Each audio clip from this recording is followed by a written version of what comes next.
بسم اللہ الرحمن الرحیم نحمده ونصلي ونسلم على رسوله الكريم اما بعد فاعوذ باللہ من الشیطان الرجیم بسم اللہ الرحمن الرحیم انا انزلناه في ليلة القدر وما ادراك ما ليلة القدر ليلة القدر خير من 1000 شهر تنزل الملائكة والروح فيها بإذن ربهم من كل أمر سلام هي حتى مطلع الفجر صدق الله مولانا العظيم رب اشرح لي صدري ويسر لي أمري واحلل عقدة من لساني يفقهوا قولي اللهم صل على محمد وعلى آل محمد كما صليت على إبراهيم وعلى آل إبراهيم إنك حميد مجيد اللهم بارك على محمد وعلى آل محمد كما باركت على إبراهيم وعلى آل إبراهيم إنك حميد مجيد۔ رمضان المبارک کا آخری عشرہ بڑا مبارک اور بابرکت عشرہ ہے، اور یہ عشرہ در حقیقت اعتکاف کا عشرہ کہلاتا ہے۔ اسی طرح سے اس عشرے میں 20 دن گزرنے کے بعد 20 دن کے دوران جو کمی اور کوتاہی ہو گئی ہے، اس کوتاہی کا تدارک اور اس کی تلافی ان 10 دنوں میں کی جاتی ہے، اور یہ عشرہ اعتکاف کا عشرہ کہلاتا ہے۔ اعتکاف کے معنی ہیں ٹھہرنے کے، رکنا، ٹھہرنا، بیٹھ جانا، اور شریعت کی اصطلاح میں اعتکاف کہا جاتا ہے کہ کوئی شخص ثواب کی نیت سے ثواب حاصل کرنے کے لیے مسجد میں اپنے آپ کو ٹھہرا دے، اس کو اعتکاف کہا جاتا ہے۔ اعتکاف کی 3 قسمیں ہیں۔ ایک اعتکاف مستحب ہے، اور دوسرا اعتکاف واجب ہے، اور تیسرا اعتکاف سنت علی الکفایہ ہے۔ مستحب اعتکاف وہ اعتکاف کہلاتا ہے کہ جب بھی آپ مسجد میں جائیں تو آپ یہ نیت کر لیں کہ میں جب تک یہاں ہوں میں اعتکاف کی نیت کرتا ہوں۔ اب یہ جو اعتکاف ہے اس کے لیے کوئی پابندی نہیں ہے، یہ 1 منٹ کے لیے بھی ہے، 1 گھنٹے کے لیے بھی ہے، جتنی دیر آپ مسجد میں رکے ہیں اعتکاف کی نیت کر لیں۔ دوسرا اعتکاف واجب کہلاتا ہے۔ اگر کوئی آدمی منت مان لیتا ہے اور کہ میرا اگر فلاں کام ہو گیا تو میں اعتکاف کروں گا، تو یہ اعتکاف واجب کہلاتا ہے۔ اس کی کم از کم مدت جو ہے وہ 1 دن اور 1 رات ہے، یعنی 1 دن 1 رات مسجد میں یہ رکے گا، اور اس کے ساتھ روزہ بھی رکھے گا، روزے کے ساتھ یہ اعتکاف ہوگا۔ اور تیسرا اعتکاف سنت علی الکفایہ ہے۔ سنت علی الکفایہ کا مطلب یہ ہے کہ محلے سے چند لوگوں نے اگر کر لیا تو سب کی طرف سے ادا ہو جائے گا، اور اگر کسی نے بھی نہ کیا تو سب کے سب گناہ گار ہوں گے۔ یہ اعتکاف رمضان المبارک کے آخری عشرے میں جو کیا جاتا ہے، اور اس اعتکاف میں بندہ دنیا سے بالکل کٹ کر بے رغبت ہو کر اللہ تبارک و تعالیٰ کے دربار میں اور اللہ کے گھر میں آ کر ڈیرا ڈال دیتا ہے، اور اللہ کے آستانے پر آ کر چمٹ جاتا ہے، اور اللہ کی تسبیح اور اللہ کی تقدیس اور اللہ کی حمد کرتا ہے، قرآن مقدس کی تلاوت کرتا ہے، دعاؤں کا اہتمام کرتا ہے، اور ذکر اور استغفار کرتا ہے، اور لیلۃ القدر کی تلاش کرتا ہے۔ تو یہ آخری عشرے کے اندر جو اعتکاف ہے اس میں یہ اعمال کیے جاتے ہیں، اور اس کا مقصد ہے لیلۃ القدر کی تلاش، اور اس تلاش میں لیلۃ القدر کا قیام کرنا، اللہ سے اپنے گناہوں کی معافی اور بخشش مانگنا۔ رسول اکرم صلی اللہ تعالیٰ علیہ وسلم ہر سال رمضان کے آخری عشرے میں آپ اعتکاف فرمایا کرتے تھے، ہر سال کا معمول تھا۔ آخری عشرے کا پیارے پیغمبر صلی اللہ علیہ وسلم کا معمول اعتکاف کا تھا۔ ایک سال رسول اللہ صلی اللہ تعالیٰ علیہ وسلم کسی عذر کی وجہ سے اعتکاف نہیں فرما سکے تو اگلے سال رسول اللہ صلی اللہ علیہ وسلم نے 10 نہیں 20 دنوں کا اعتکاف فرمایا کہ 10 دن گزشتہ سال کے تاکہ اس کی تلافی ہو جائے اور 10 دن اس سال کے۔ رسول اللہ صلی اللہ تعالیٰ علیہ وسلم کے اس عمل سے یہ بات ہمیں سمجھ میں آتی ہے کہ رمضان کے آخری عشرے میں سب سے بڑا عمل، عظیم ترین عمل وہ اعتکاف کا عمل ہے۔ اس عمل کے علاوہ کسی اور عمل میں، چاہے وہ خیر کا عمل ہو، چاہے وہ نیکی کا کام ہو، لیکن اس عمل سے بہتر اعتکاف کا عمل ہے، جو کہ پیارے پیغمبر صلی اللہ تعالیٰ علیہ وسلم کا اپنا یہی معمول تھا۔ حضرت عائشہ رضی اللہ تعالیٰ عنہا ارشاد فرماتی ہیں کہ رسول اللہ صلی اللہ تعالیٰ علیہ وسلم رمضان کے آخری عشرے میں اپنی کمر کس لیا کرتے تھے اور خوب اہتمام فرماتے تھے، اور رسول اللہ صلی اللہ تعالی وسلم اپنے بستر کو لپیٹ لیا کرتے تھے۔ اب اللہ کی عبادت اور اللہ کی بندگی میں اپنے آپ کو بہت زیادہ مصروف رکھتے تھے، آخری عشرے کا بہت زیادہ اہتمام تھا۔ حضرت صلی اللہ تعالی وسلم سے پوچھا گیا اعتکاف کے متعلق تو آپ نے ارشاد فرمایا کہ معتکف جو اعتکاف میں ہوتا ہے وہ گویا کہ گناہوں سے اپنے آپ کو باندھ لیتا ہے اور گناہوں سے وہ دور ہو جاتا ہے، اس لیے کہ اگر اعتکاف میں نہیں ہوگا، باہر کی زندگی میں ہوگا تو بے شمار گناہ اس کی زندگی سے صادر ہو سکتے ہیں، لیکن اعتکاف میں جب آ جاتا ہے تو بہت سارے گناہوں سے اس کی بچت ہو جاتی ہے۔ لیکن اس کے ساتھ ساتھ یہ بات بھی ہے کہ جب بہت سارے گناہوں سے بچ جاتا ہے، مسجد میں آ کے رکا ہوا ہے، اعتکاف کی حالت میں ہے، تو اب وہ کام اور وہ نیکیاں جو اعتکاف میں سے پہلے کیا کرتا تھا اور اب اعتکاف کی وجہ سے نہیں کر پاتا، تو فرمایا ان تمام نیکیوں کا اس کو ثواب ملے گا۔ مثلا کسی بیمار کی بیمار پرسی کرنا، اسی طرح سے کسی جنازے میں شریک ہو جانا، اور اسی طرح سے کسی حاجت مند کی مدد کے لیے پہنچ جانا، یہ سب خیر کے کام ہیں، بڑے عمل ہیں، اور یہ اعمال اب بظاہر یہ معتکف نہیں کر سکتا، اس لیے کہ اعتکاف میں ان چیزوں کے لیے وہ باہر نہیں نکل سکتا، تو اب ثواب سے کوئی محرومی ہو گئی کہ بہت بڑے خیر کے کام اس کی چھوٹ گئے ہیں، تو اس پر ارشاد فرمایا کہ نہیں، یہ کعامل الحسنات کلھا، یہ ایسا ہے جیسا کہ اس نے ساری نیکیاں کی ہیں، سارے نیک اعمال اس نے کیے ہیں، تو مسجد کے اندر رہ کر اس کو ان تمام اعمال کا ثواب ملتا ہے۔ اور چونکہ یہاں رہ کر وہ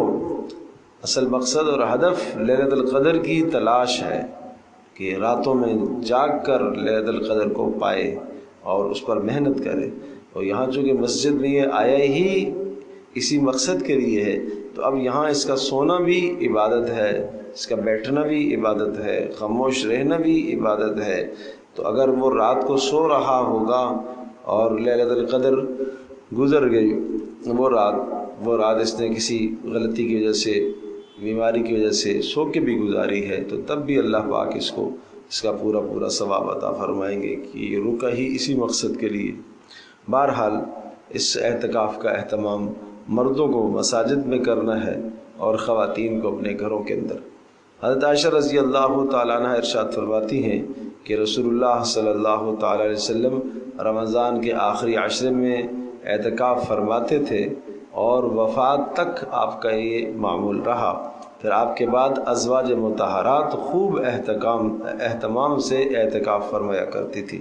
ازواج مطہرات رسول اللہ صلی اللہ تعالی وسلم کی ازواج اور بیویاں، وہ بھی اعتکاف فرماتی تھی اور وہ اعتکاف اپنے گھروں کے اندر فرماتی تھی۔ تو پتہ یہ چلا کہ عورت اپنے گھر کے اندر اعتکاف کرے گی۔ ہاں یہ بات ہے کہ جو پابندیاں مرد کے لیے مسجد کے اندر ہیں وہی پابندیاں تمام تر عورت کے لیے اپنے گھر کے اندر بھی وہ پابندیاں ہیں۔ اس لیے معتکف کے لیے یہ ضابطہ یہ ہے کہ وہ مریض کی عیادت کے لیے نہیں نکلے گا، نماز جنازہ میں شرکت کے لیے باہر نہ نکلے، اسی طرح سے عورت سے ازدواجی تعلق قائم نہ کرے نہ عورت شوہر سے ازدواجی تعلق قائم کرے۔ ایسا کرنے سے اعتکاف فاسد ہو جائے گا، اعتکاف ٹوٹ جائے گا۔ البتہ اپنی جو ہے وہ طبعی ضرورتوں کے لیے اعتکاف کی جگہ سے مرد مسجد سے اور خاتون خانہ گھر کے اس حصے سے جہاں اعتکاف کے لیے اس نے اپنا حصہ مقرر کیا ہے اس حصے سے باہر جا سکتی ہیں، لیکن شرعی حاجت ہو یا طبعی حاجت ہو۔ طبعی حاجت کا مطلب کیا ہے کہ آدمی بیت الخلاء یا وضو کرنے کی حاجت سے باہر نکلتا ہے تو یہ اسے گنجائش ہے۔ اور اسی طرح سے شرعی حاجت کیا ہے؟ شرعی حاجت یہ ہے کہ جس مسجد میں یہ اعتکاف کر رہا ہے اس مسجد میں نماز جمعہ نہیں ہے، اور جمعے کے لیے کسی جامع مسجد میں اس کو جانے کی حاجت پیش آئے تو وہاں جا سکتا ہے۔ اور اعتکاف مساجد میں جب کریں گے تو مسجد میں اعتکاف اس مسجد میں ہوگا جس میں 5 وقت جو ہے وہ باجماعت نماز ادا کرنے کا اہتمام ہو۔ معتکف کو بغیر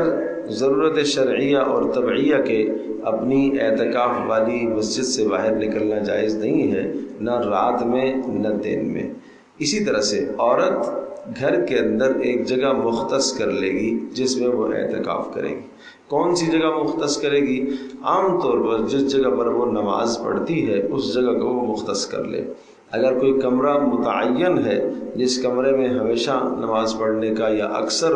بیشتر معمول ہے، گویا کہ وہ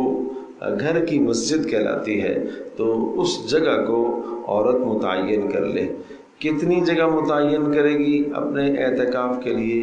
ایک اتنی جگہ کہ جہاں یہ لیٹ سکے آرام سے،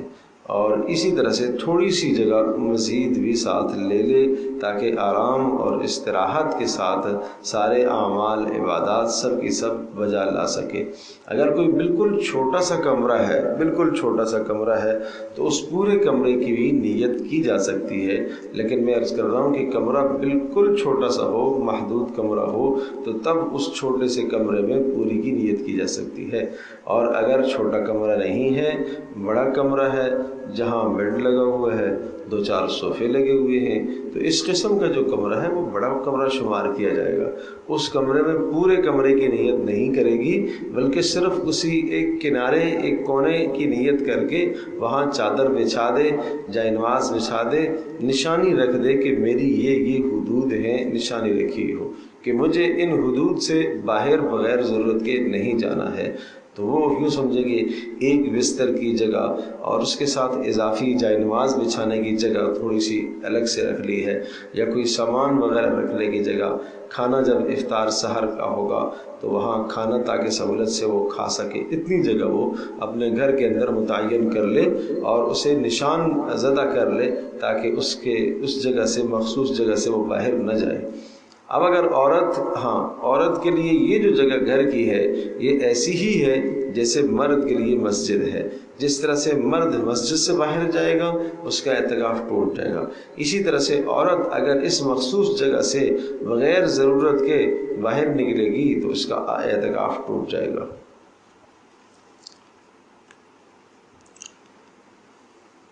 بلا ضرورت شرعی و طبعی کسی بھی صورت میں، خواہ جان کر ہو یا بھولے سے ہو، ہر حال میں، کسی بھی حال میں اگر اپنی اعتکاف کی جگہ سے عورت نکلتی ہے تو اس کا اعتکاف ٹوٹ جائے گا۔ اسی طرح سے مرد اگر مسجد سے بھی نکلتا ہے تو اس کا اعتکاف بھی ٹوٹ جائے گا۔ معتکف کے لیے اس کے متعلقین میں سے، اعزاء اقرباء میں سے اگر کوئی بیمار ہو جاتا ہے، کسی کی وفات ہو جاتی ہے تو معتکف اگر جانا چاہتا ہے تو جا سکتا ہے، اعتکاف ٹوٹ جائے گا، اس کا اعتکاف فاسد ہو جائے گا۔ البتہ اس اعتکاف کی بعد میں قضا لازم آئے گی، یعنی کیا کوئی فوتگی ہو گئی ہو تو اسے جانا چاہیے یا نہیں جانا چاہیے؟ تو اگر کفن دفن کا انتظام کرنے والا کوئی اور دیگر افراد موجود ہیں تو پھر تو وہ نہ جائے، اس مبارک عمل کو پورا کرے، اس لیے کہ اس کے جانے سے ظاہر ہے مرنے والا اس سے واپس تو نہیں آنا، وہ جتنی یہاں سے بیٹھ کے دعائیں کرے گا وہ وہاں جا کر نہیں کر پائے گا، تو اس لیے نہ جائے۔ ہاں البتہ کوئی بھی تجہیز تکفین کا انتظام نہیں ہے تو پھر اسے نکلنے کی بہرحال گنجائش ہے۔ معتکف خود سخت بیمار پڑ جائے اور جس سے مسجد میں ٹھہرنا مشکل ہو، یا خاتون خانہ کو اس جگہ میں ٹھہرنا مشکل ہو جائے، اب اسے وہاں سے نکلنا ضروری ہے، تو اس طرح سے بھی نکل جانے سے اس کا اعتکاف ٹوٹ جائے گا لیکن گناہ لازم نہیں آئے گا۔ تو پتہ چلا کہ بغیر کسی سبب اور وجہ کے اعتکاف توڑنے سے آدمی گناہ گار ہوتا ہے، اس لیے ارشاد فرمایا کہ اعمال باطل نہ کیا کرو، اعمال کو ضائع نہ کیا کرو۔ تو ظاہر ہے جو آدمی اعتکاف کر کے اسے توڑتا ہے اور درمیان سے چھوڑ کے جاتا ہے تو وہ عمل کو ضائع کر رہا ہے۔ اور اسی طرح سے معتکف کو اپنی جان یا مال کا کبھی اندیشہ ہو، کبھی سخت خطرہ ہو کہ گھر میں کسی کی جان جانے کا خدشہ ہے، مال کے جانے کا خدشہ ہے، تو اس صورت کے اندر وہ اعتکاف چھوڑ کے جا سکتا ہے اور بعد میں اس کی قضا کرے گا۔ معتکف اعتکاف بھول گیا، اسے خیال ہی نہ رہا کہ وہ اعتکاف میں ہے، مسجد سے باہر آ گیا، خواہ وہ فوراً اعتکاف یاد آ گیا یا کچھ دیر کے بعد اعتکاف اسے یاد آیا، تو یہ اعتکاف اس کا ٹوٹ جائے گا، البتہ ایسا کرنے سے گناہ گار نہیں ہوگا۔ یعنی غلطی سے باہر نکل کے آ گیا اعتکاف کی جگہ سے، خاتون خانہ اس جگہ سے غلطی سے بھولے سے باہر نکل آئی تو اعتکاف تو ٹوٹ جائے گا، لیکن یہ عرض کر رہا ہوں گناہ گار اس سے نہیں ہے۔ اسی طرح سے معتکف گرمی سے بچنے کے لیے یا سردیوں میں دھوپ لینے کے لیے مسجد کی حد سے باہر جائے گا تو بھی اس کا اعتکاف ٹوٹ جائے گا۔ گھر کے اندر جو جگہ خاتون نے مقرر کی ہے تو گرمی اور سردی کے لیے اگر جگہ وہ تبدیل کرے گی تو اس کا اعتکاف ٹوٹ جائے گا، اس لیے پہلے سے یہ سارے کام کر لے، جگہ دیکھ کر متعین کر لی جائے۔ معتکف کو اپنا کھانا منگوانے کا انتظام کر لینا چاہیے، یعنی وہ اپنے گھر سے کھانا منگوانے کا انتظام کرے، گھر سے کرے، ہوٹل سے کرے، کسی کو کرے کہ وہ اس کا انتظام وہ سنبھال لے اور اس کو کھانا پہنچا دے۔ اور اگر کوئی بھی لانے والا نہیں ہے تو پھر معتکف خود بھی جا کر کھانا جلدی سے لے کے آ سکتا ہے اور لا کے اپنے اعتکاف کی جگہ پر ہی کھائے۔ اور اسی طرح سے یہ بات بھی ذہن نشین فرمائے کہ معتکف نے دن میں قصداً اگر روزہ توڑ دے تو روزہ فاسد ہونے سے اعتکاف بھی فاسد ہو جائے گا، اعتکاف بھی ٹوٹ جائے گا، کیونکہ یہ اعتکاف روزے کے ساتھ ہے، روزے کے بغیر یہ اعتکاف نہیں ہے۔ ہاں البتہ اگر بھولے سے کوئی شے کھا پی لی ہے تو بھولے سے اپنی اعتکاف کی جگہ سے باہر نکلنے سے اعتکاف ٹوٹ جاتا ہے، لیکن بھولے سے کھا پی لینے سے روزہ نہیں ٹوٹتا۔ جب روزہ نہیں ٹوٹتا تو اعتکاف بھی اس کا نہیں ٹوٹے گا، اعتکاف بھی برقرار ہے۔ معتکف دوائی لینے کے لیے باہر جائے تو اعتکاف ٹوٹ جائے گا، یہ اس کا اعتکاف فاسد ہو جائے گا، لیکن اگر کوئی دوسرا شخص دوائی وغیرہ اس کو لا کر وہاں دیتا ہے اعتکاف کی جگہ پر، مسجد میں، یا خاتون اپنے گھر میں جہاں بیٹھی ہے تو کوئی حرج نہیں ہے، گنجائش ہے۔ اسی طرح سے گرمی کی وجہ سے ٹھنڈک حاصل کرنے کے لیے، غسل کرنے کے لیے اگر مسجد سے باہر جاتا ہے تو یہ جائز نہیں ہے اس کے لیے، یعنی اس طرح سے غسل کے لیے باہر نہیں نکلا جائے گا۔ البتہ غسل واجب، غسل احتلام جو ہے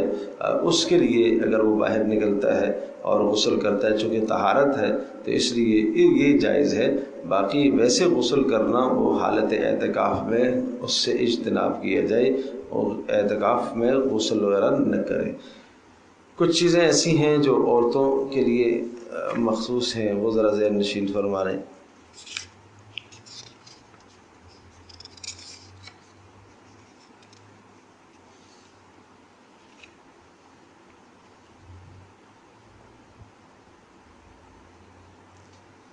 عورت جب عشرہ اخیرہ رمضان المبارک میں اعتکاف کرنا چاہے تو وہ 20ویں تاریخ کو سورج کے غروب ہونے سے پہلے اعتکاف کی نیت کر کے اس جگہ پر بیٹھ جائے جہاں نماز کا اہتمام کیا کرتی تھی یا جو جگہ اس نے اپنے اعتکاف کے لیے مختص کی، اور جب شوال کا یعنی عید کا چاند نظر آ جائے اور اس کا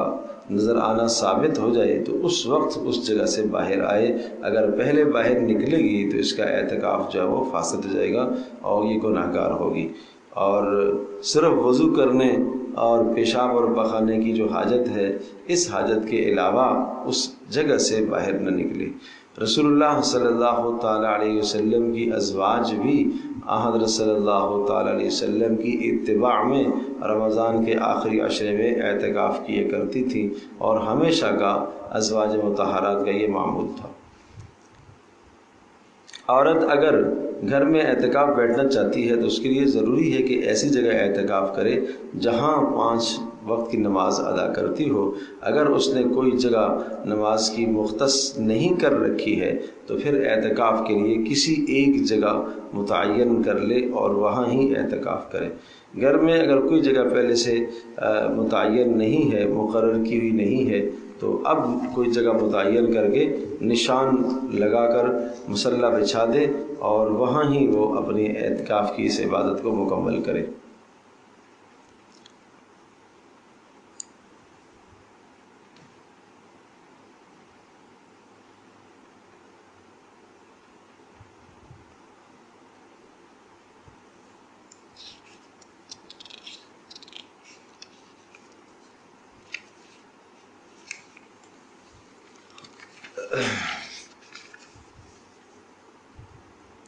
عورت کے لیے اپنی اعتکاف گاہ کو چھوڑ کر دوسری جگہ جانا یعنی جگہ تبدیل کرنا، مختص تو یہ جگہ کی تھی اور 20ویں کے غروب آفتاب کے وقت تو یہاں بیٹھی تھی، اب دوسرے کمرے میں منتقل ہو رہی ہے تو یہ منتقل ہونا اس کے لیے جائز نہیں ہے۔ ایسا کرنے سے اس کا اعتکاف ٹوٹ جائے گا، اس کا خیال رکھیں۔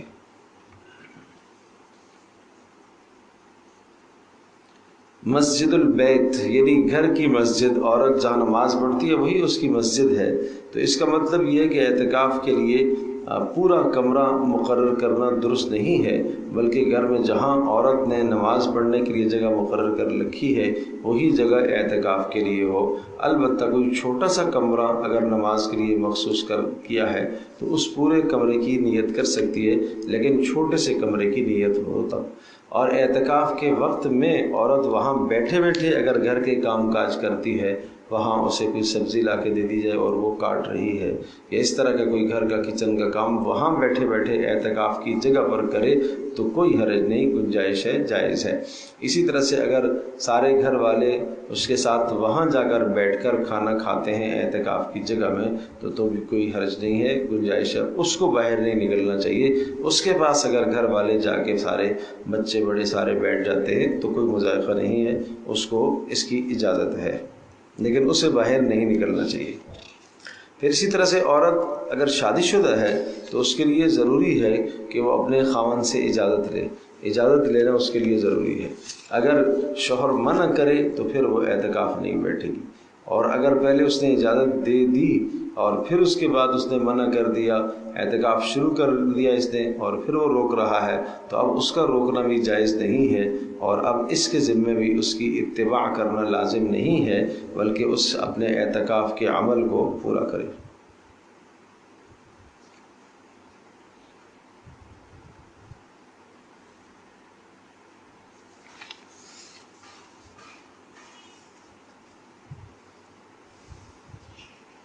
اور اسی طرح سے وہ عورت جو شادی شدہ نہیں ہے تو وہ اپنے گھر میں سرپرست سے اجازت لے، سرپرست سے اجازت لے کر مشاورت کر کے وہ اعتکاف میں بیٹھے تو یہ زیادہ بہتر ہے۔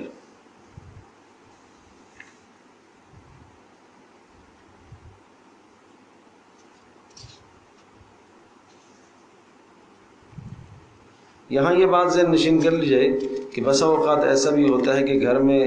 ضرورت ہے، شوہر کو خدمت کی ضرورت ہے، وہ بیمار ہے، حاجت مند ہے، اس کے باوجود بھی جو ہے وہ عورت اعتکاف میں بیٹھتی ہے، تو پھر ایسا کرنا درست نہیں ہے۔ اسے اپنے شوہر کی تیمارداری کرنی چاہیے، اس کے لیے یہ بھی بہت بڑا اجر ہے۔ پھر عورت کے لیے اعتکاف میں ضروری ہے کہ وہ ایام سے پاک ہو۔ اگر ایام میں چل رہی ہے، ایام مخصوصہ میں، تو ایام مخصوصہ میں عورت اعتکاف نہیں کر سکتی۔ اگر اس کی تاریخیں رمضان کے آخری عشرے میں آ رہی ہیں تو پھر وہ اعتکاف نہ کرے، اور اگر اعتکاف کے دوران ایام شروع ہو گئے تو اس کا اعتکاف ٹوٹ جائے گا، اس لیے کہ روزہ نہیں ہے۔ جب روزہ نہیں ہے اس کے ذمہ تو یہ اعتکاف بھی ٹوٹ جائے گا، یہ باہر آ جائے۔ لیکن بہرحال پہلے سے اسی طرح سے اہتمام کرے کہ اس کو اپنی تاریخیں وقت کی یاد ہوں، تو پھر اس کے اہتمام کے ساتھ اور ان کی رعایت رکھتے ہوئے اعتکاف کرے تو یہ زیادہ بہتر ہے۔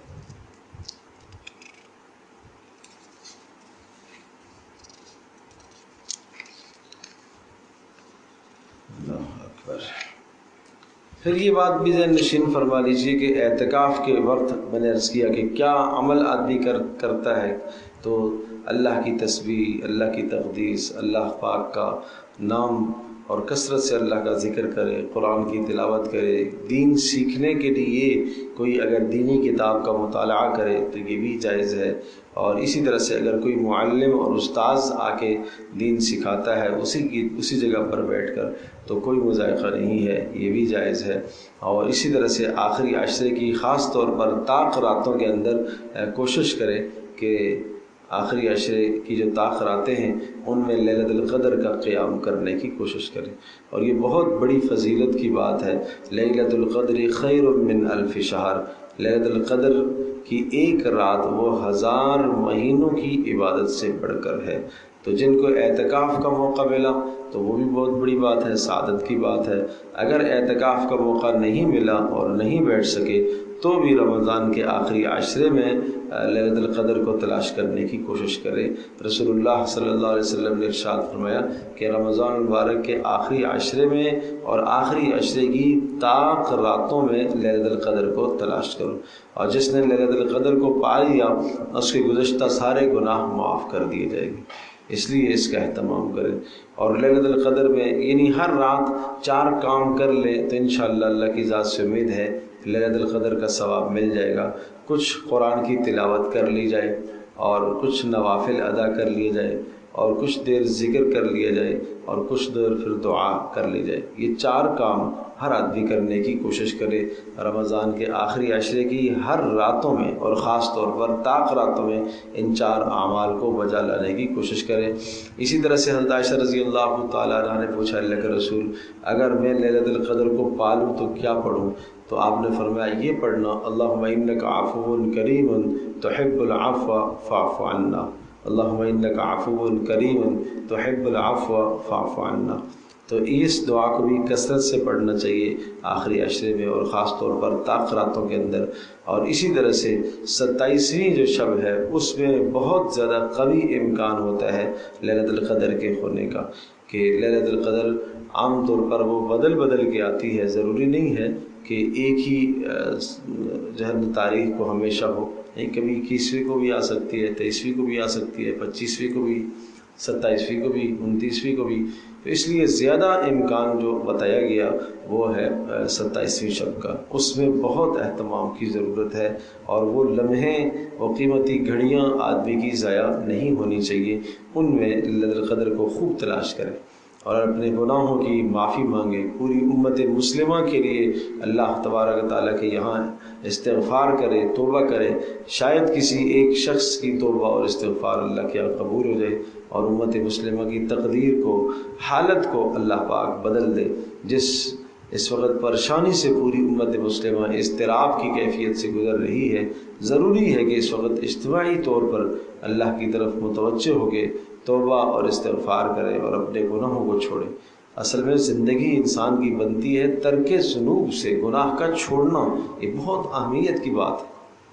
عام طور پر رمضان المبارک میں آخری عشرے میں، پھر آخری طاق راتوں کے اندر بہت زیادہ لوگ عبادتوں کا اہتمام کرتے ہیں، لیکن اس کے ساتھ گناہوں سے بچنے کا اہتمام نہیں کرتے۔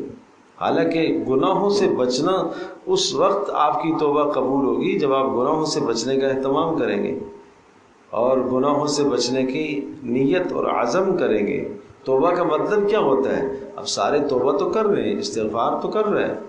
لیکن توبہ کا مقصد کیا ہوتا ہے کہ آدمی کو اپنے گناہ پر ندامت اور شرمندگی ہو اور آئندہ کا عزم کرے کہ میں اس گناہ کے قریب نہیں جاؤں گا، تو تب تو توبہ قبول ہوتی ہے۔ ہاتھ اٹھائے ہوئے ہیں، اللہ سے خوب گڑ گڑا کے مانگ بھی رہا ہے، لیکن ادھر کاروبار اس کا سود کا ہی ہے، اس کو چھوڑنے کی کوئی نیت اس نے نہیں کی۔ زندگی میں خیانت بھری پڑی ہے، جھوٹ بولنے کا مزاج ہے، نہ اس کو چھوڑنے کا کوئی اس نے عزم کیا، ارادہ کیا، تو یہ کیسی توبہ ہوگی؟ کیسی توبہ قبول کی جائے گی؟ یہ کیسا استغفار ہے؟ گناہ کو چھوڑنے کا عزم ہی نہیں ہے اس استغفار میں۔ توبہ کر رہا ہے اور داڑھی بھی مونڈ رہا ہے، گناہ کبیرہ ہے، مرد کے لیے تو گناہ کبیرہ ہے۔ توبہ کر رہی ہے، بے پردہ ہے، گھر سے باہر نکلتی ہے تو بے پردہ ہو کے نکلتی ہے خاتون، تو یہ گناہ کبیرہ اس کے ساتھ ہے۔ اور اس نے توبہ کے وقت کوئی نیت نہیں کی کہ اے اللہ آج سے پہلے جو میں بے پردہ رہی، یہ میں نے جرم کیا، اللہ معاف کر دے، اس کے بعد میں ایسا نہیں کروں گا، آج میں توبہ کر رہی ہوں۔ تو توبہ میں اس نے اس کی نیت ہی نہیں کی، تو یہ کیسی توبہ ہے؟ تو جو گناہ اس کی زندگی میں موجود ہیں ان تمام گناہوں کو چھوڑنا، ان تمام گناہوں کو ترک کرے، تب تو توبہ مکمل ہوگی۔ تو اس لیے ترک ذنوب ضروری ہے۔ بڑے بڑے گناہ زندگی میں موجود ہیں اور بہت سارے گناہ ایسے ہیں جو بے لذت گناہ ہیں، کوئی مقصد نہیں ہے ان گناہوں کا، بس بے لذت گناہ ہے، مزے لے کے وہ گناہ کر رہا ہے۔ تو ان گناہوں کو، تمام کے تمام گناہوں کو، جرائم کو چھوڑے، زندگی میں کوئی گناہ تاکہ نہ بچے، پھر دیکھو لیلۃ القدر کا کیا فائدہ ہے۔ ایسے تھوڑا ہی کہا کہ یہ 1000 مہینوں سے بڑھ کر ہے، 1000 مہینوں سے بڑھ کر ہے، 1000 مہینے ایک شخص اللہ کی عبادت کرتا رہے تو وہ دوسرا صرف لیلۃ القدر کی ایک رات میں عبادت کر لے تو یہ ایک رات کی عبادت اس کے 1000 مہینوں سے بڑھ جائے گی۔ اور مفسرین نے لکھا ہے کہ 1000 کا عدد جو کہا گیا ہے وہ 1000 کا عدد کثرت مراد ہے یہاں پر، اس لیے کہ عربی زبان میں 1000 کے بعد کا عدد ہے ہی نہیں، تو جب بڑے سے بڑا عدد ذکر کرتے تھے تو 1000 کا لفظ کہتے تھے، 1000 کا لفظ کہتے تھے، اس سے مراد 1000 نہیں ہوتا تھا، کئی ہزار مراد، کئی ہزار۔ جیسے آپ کہتے ہیں کہ میں نے فلاں آدمی کو ایک مرتبہ نہیں کئی مرتبہ دیکھا، فلاں آدمی کو 10 مرتبہ میں نے دیکھا، 20 مرتبہ میں نے دیکھا، تو اس کا مطلب کئی 10 آئے ہیں اس میں، کئی 20 اس میں آئے ہیں۔ تو اسی طرح سے 1000 کئی ہزار ہیں اس میں، 1000 نہیں کئی 1000 ہیں، سبحان اللہ۔ تو اس لیے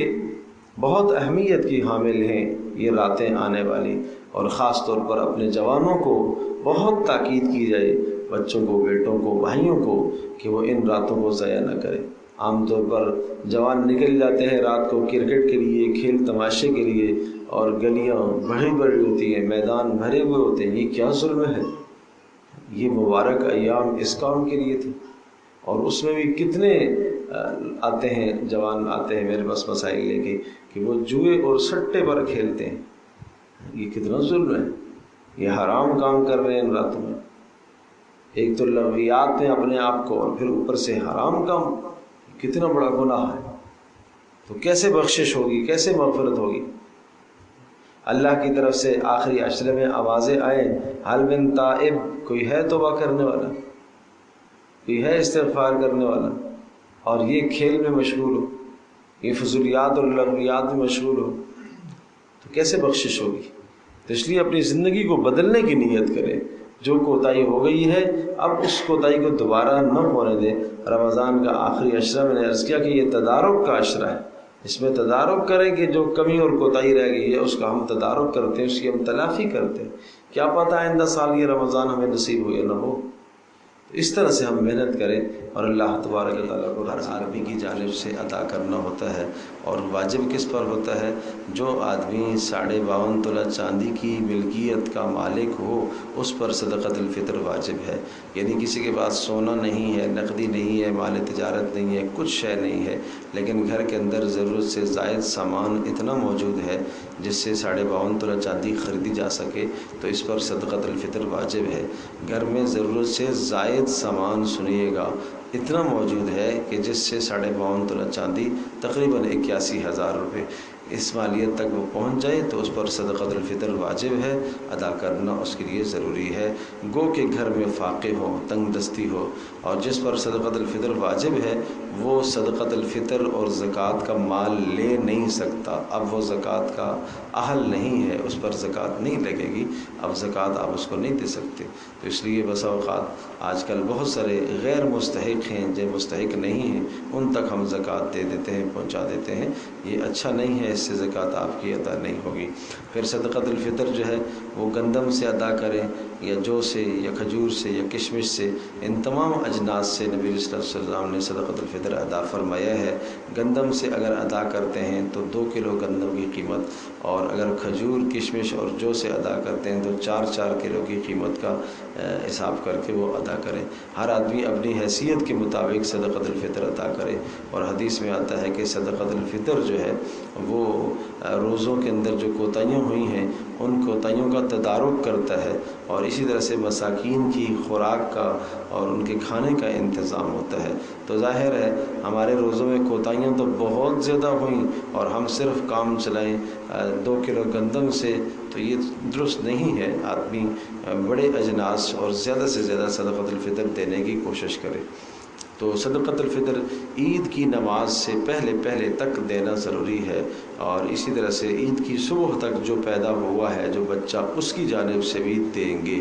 جو لوگ دنیا سے رخصت ہو چکے ہیں، مر چکے، ان کی جانب سے نہیں دینا، جو زندہ ہیں ان کی جانب سے۔ عورتیں اپنے مال سے خود صدقۃ الفطر نکالیں، اور یہی ان کے لیے احسن اور بہتر ہے کہ اپنے مال سے خود صدقۃ الفطر نکالیں۔ اور اگر شوہر یا باپ ادا کر دیتا ہے تو جب بھی صدقۃ الفطر ادا ہو جائے گا، لیکن بہتر ہے کہ اپنے مال سے خود نکالیں۔ اسی طرح سے بچیاں جو بالغ ہیں وہ بھی اپنے مال سے خود صدقۃ الفطر نکالیں، اور اسی طرح سے جو ہے وہ بچے بیٹے جو جوان ہیں وہ بھی اپنے مال سے از خود صدقۃ الفطر نکالیں۔ اس طرح سے صدقۃ الفطر ادا کرنے کی کوشش کریں۔ اور اسی طرح سے باقی جو ہے وہ آخری جو ہے عید الفطر کا جو موقع ہوتا ہے اس میں مرد حضرات کے لیے وہ عبادت ہے کہ 2 گانا مسجد میں جا کے ادا کرتے ہیں۔ عورتوں کے لیے یہ عبادت نہیں ہے۔ عورتیں اپنے گھر ہی کے اندر رہیں، ذکر اور تسبیح میں مشغول رہیں، اور لغویات سے اپنے آپ کو بچائیں۔ آخری عشرہ یہ نہ ہو کہ عید کی تیاریوں میں گزر جائے، یہ بات اچھی اور درست نہیں ہے، بلکہ اس عشرے کو عبادت کے ساتھ صرف کیا جائے، عبادت زیادہ سے زیادہ اس میں کی جائے۔ تو اس طرح سے آخری عشرے کو گزارنے کی کوشش کریں۔ جزاکم اللہ خیر، اللہ آسان فرمائے۔ وآخر دعوانا الحمدللہ رب العالمین۔ الحمد للہ رب العالمین، والصلاة والسلام علی سید الانبیاء والمرسلین وعلی آلہ وصحبہ اجمعین۔ اللہم انا نسألک الہدی والتقی والعفاف والغنی، اللہم انا نعوذ بک من الفتن ما ظہر منها وبطن، ربنا لا تجعلنا فتنة للقوم الظالمين وانجنا برحمتك من الكافرين، اللهم استر عوراتنا وآمن روعاتنا، اللهم حبب لنا الإيمان وزينه في قلوبنا، اللهم كره لنا الكفر والفسوق والعصيان، اللهم اجعلنا من الراشدين، ربنا هب لنا من أزواجنا وذرياتنا قرة أعين واجعلنا للمتقين إماما، اللهم لا مانع لما أعطيت ولا معطي لما منعت ولا ينفع ذا الجد منك الجد، وصلى الله تعالى على خير خلقه محمد وعلى آله وصحبه وأمته أجمعين.